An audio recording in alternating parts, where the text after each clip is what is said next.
Assalamualaikum warahmatullahi wabarakatuh. Balik lagi bareng saya Nurdin Hairudin, dan pada kesempatan kali ini kita akan membahas tentang short. Mungkin teman-teman sudah tahu atau sudah mencoba membuat short yang ada di YouTube. Nah, teman-teman semuanya tentu harus mengetahui rahasia di balik short yang bisa mendongkrak jualan online teman-teman.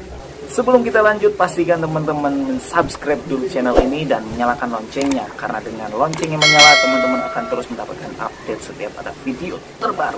Jadi sebetulnya apa sih itu short? Kita akan bahas setelah video berikut ini.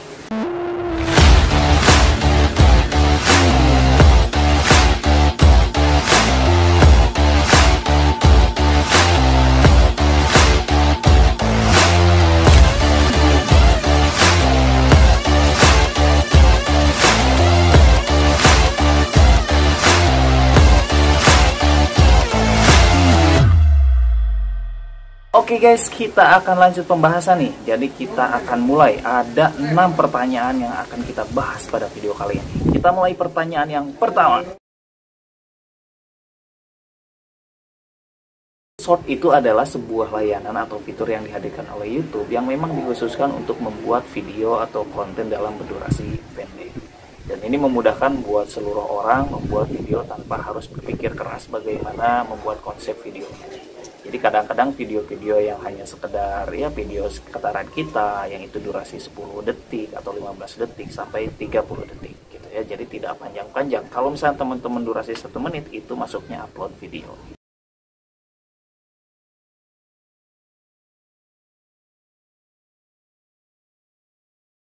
Untuk perbedaan antara short dengan reel dengan TikTok tentu beda dari sisi platformnya gitu ya. Jadi YouTube punya platform sendiri, TikTok sendiri, Instagram sendiri. Cuman hal yang perlu kita ketahui adalah di sini bahwa sekarang ini setelah TikTok semakin meningkat, akhirnya mungkin saya tidak tahu apakah ada riset atau tidak gitu ya, yang kemudian semua sosial media beralih menciptakan sebuah fitur yang dia seperti layaknya TikTok gitu ya. Nah, seperti kita tahu, kemudian Instagram mengeluarkan Reels, kemudian YouTube juga ngeluarin Short gitu ya, dan itu fiturnya sama, hanya bedanya sedikit lah ya. Teman-teman mungkin bisa merasakan perbedaannya, tapi prinsipnya sama. Nah, di sini kita akan membaca bahwa sekarang itu pergerakan sosial media berubah. Yang dulunya sosial media platform itu berubah menjadi content distribution platform. Jadi semuanya didorong untuk bagaimana menciptakan sebuah konten yang menarik untuk seluruh orang. Nah, kita juga artinya sebagai penjual online, maka ini wajib teman-teman, kita harus mulai berkreasi menciptakan konten yang menarik untuk produk kita.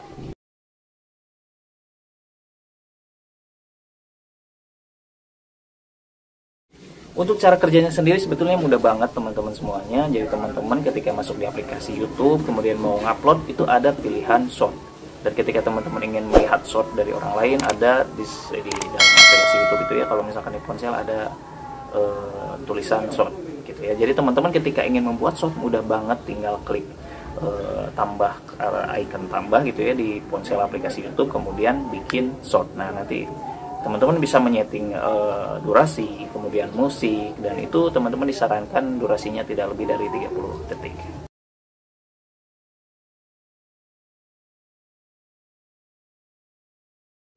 Salah satu kelebihan short itu adalah dia lahir dari rahim sebuah platform yang paling banyak digunakan oleh masyarakat di dunia gitu ya.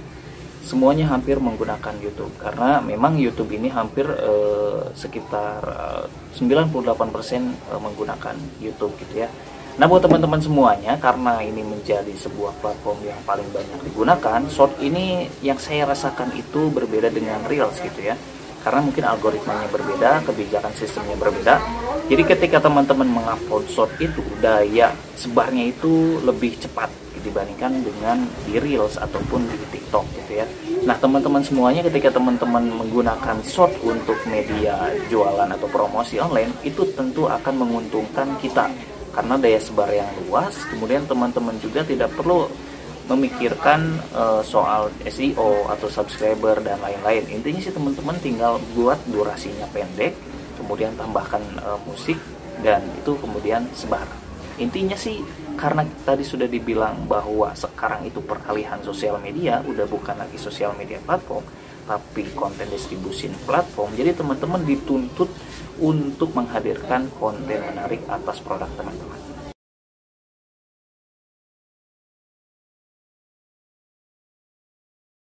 Oke, jadi untuk terkait subscriber, teman-teman nih ada faktanya. Saya juga setelah ada kabar short itu, saya membuat sebuah akun atau channel baru yang dia belum ada subscriber sama sekali. Nah, kemudian saya melakukan upload short gitu ya.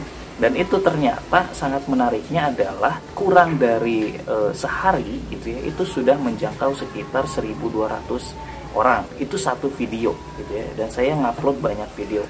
Nah, itu satu hari. Kemudian pergerakan selanjutnya saya lihat setelah 48 jam atau 2 hari itu view-nya itu mencapai hampir 20.000. Nah, artinya teman-teman tanpa ada subscriber itu teman-teman tinggal mulai membuat short, itu daya sebarnya lebih luas dan lebih cepat dibandingkan platform yang lain.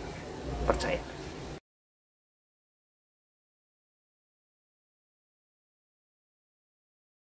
Oke, soal gaptek atau enggak, sebetulnya saya juga ketika ngupload short kemarin yang punya jangkauan 2 hari itu hampir 20.000 views, itu tidak menggunakan teknik-teknik SEO gitu ya. Penjudulan ya sesuai keinginan, tidak ada acuan-acuan untuk SEO. Kemudian saya juga nggak pakai deskripsi, saya nggak pakai hashtag, saya nggak pakai tag.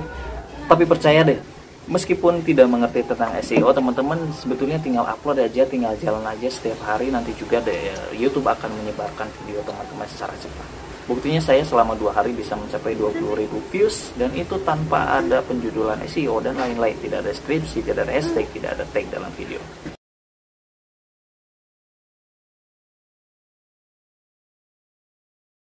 Oke, tips dari saya untuk bermain short di YouTube itu teman-teman hanya perlu mengupload rutin setiap hari, konsisten, dan ini seperti mengingatkan saya dengan algoritma Instagram dulu ketika sebelum ada Reels dan itu upload video. Teman-teman hanya perlu ngupload konsisten setiap hari. Dan ini kuncinya, teman-teman upload sebanyak-banyaknya konten video short dalam 1 hari. Oke guys, itu dia 6 pertanyaan yang sudah saya bahas. Buat teman-teman yang punya pertanyaan, silahkan bisa tulis di kolom komentar, atau mungkin punya pandangan lain, silahkan tulis di kolom komentar. Sampai jumpa di next video. Assalamualaikum warahmatullahi wabarakatuh.